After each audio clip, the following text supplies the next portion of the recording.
பாரம்பரியமான தென்னாட்டு சமையலுங்க. இன்றைக்கி நம்ம கோவக்காய் பொரியல் பண்ண போகிறோம். ஓகேங்களா? கோவக்காய் நான் பாயில் பண்ணி வச்சுருக்கேங்க.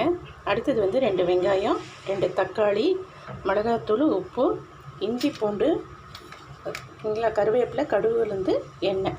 இப்போ நம்ம இது ஏற்கனவே பாயில் பண்ணி வச்சுருக்கோங்க. இதெல்லாம் நம்ம ஃப்ரை பண்ணிக்கலாம். ஓகேங்களா? இப்போ எப்படி பண்ணுறது பார்ப்போம். வச்சுருக்கோங்க. எண்ணெய் ஊற்றி காய்ஞ்சிட்ருக்கு. இப்போ நம்ம கடுகு உளுந்து போட்டுக்கலாம்.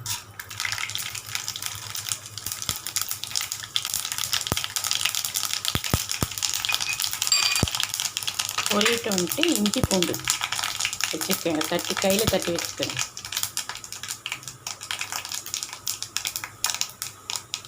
இப்போ அதை போட்டு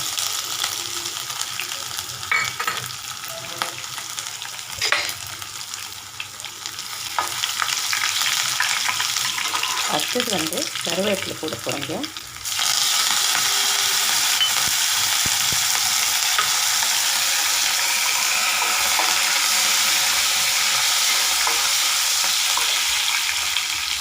அடுத்தது வெங்காயம் போட போகிறோம். 2 வெங்காயம்.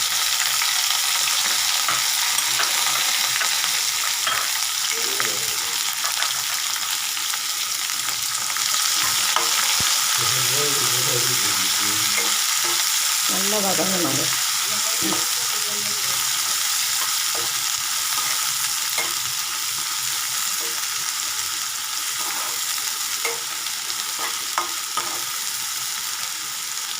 இது கூடயே நம்ம உப்பு சேர்க்கலாங்க. உப்பு சேர்த்தா தான் கொஞ்சம் சீக்கிரம் வதங்கும். ஓகேங்களா? நம்ம 1/2 ஸ்பூன் சேர்க்குறோம்.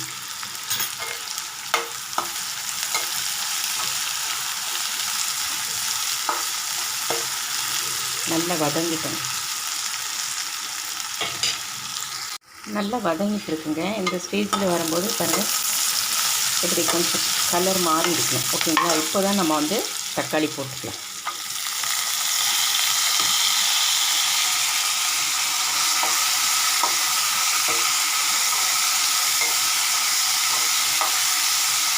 நல்லா வதங்கணுங்க. இது நம்ம ஏற்கனவே உப்பு சேர்த்துட்டோம்.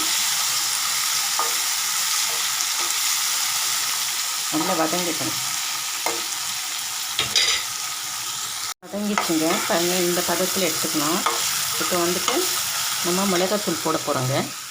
மிளகாத்தூள் நம்ம 2 ஸ்பூன் போட்டுக்கலாம். ஓகேங்களா? ஏற்கனவே உப்பு போட்டாச்சு. போட்டுட்டு நல்லா இந்த பச்சை வாடை போடுறதெல்லாம் கொஞ்சம் அந்த மிளகாத்தூள் அப்படியே வதக்கிடுங்க.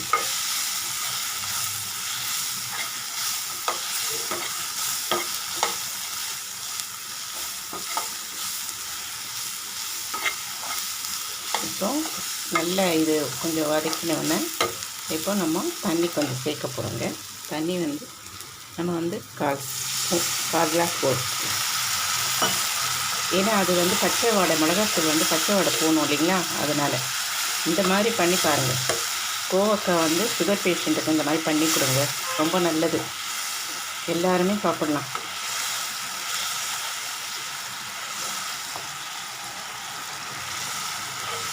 இப்போ இது சுண்டுன்னு நம்ம கோவக்காய் போட போகிறோம். இதை பச்சை வாடை போகணும். ஓகேங்களா? ஏற்கனவே நம்ம கோவக்காய் பாயில் பண்ணி வச்சுருக்கோம். சரிங்களா? இது சுண்டட்டங்க. இந்த மாதிரி எண்ணெய் பிரிஞ்சு வரணும். அப்போ உங்களுக்கு ரெடி ஆகிடுச்சுன்னு அர்த்தம். ஓகேங்களா?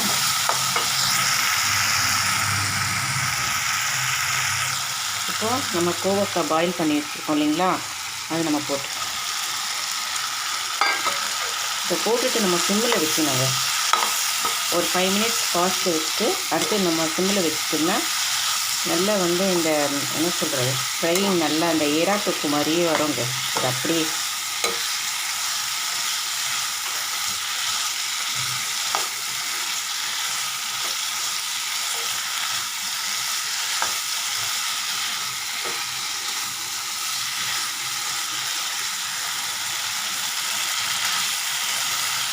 இப்போ நம்ம சிம்மில் வச்சுக்கலாங்க. இது மூடி போட வேண்டாம். அப்பப்போ எடுத்து கிண்டி விட்டுட்டே இருக்கணும். ஓகேங்களா?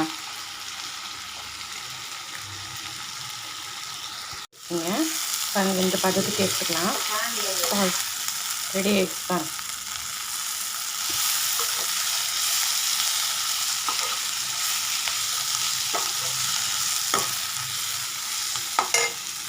இப்போ நம்ம ஸ்டவ் ஆஃப் பண்ணிக்கலாம்.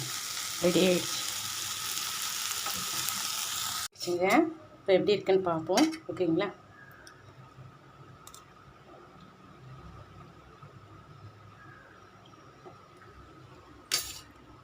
சூப்பராக இருக்குங்க.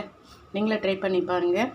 இது வந்து தக்காளி சாம்பார், ரசம், தயிர் எல்லாமே அந்த பொரியல் வச்சு அதுக்கு சாப்பிட்லாங்க. ஓகேங்களா? சூப்பராக இருக்கும். சுகர் பேஷண்ட்டுக்கு நல்லா பண்ணி கொடுங்க. இந்த மாதிரி கோவக்காய் பொரியல் ரொம்ப டேஸ்டியாக இருக்குது. சூப்பராக இருக்குது. பிடிச்சிருந்தா லைக் பண்ணுங்கள், ஷேர் பண்ணுங்கள், கமெண்ட் பண்ணுங்கள், சப்ஸ்கிரைப் பண்ணுங்கள். Okay, thank you.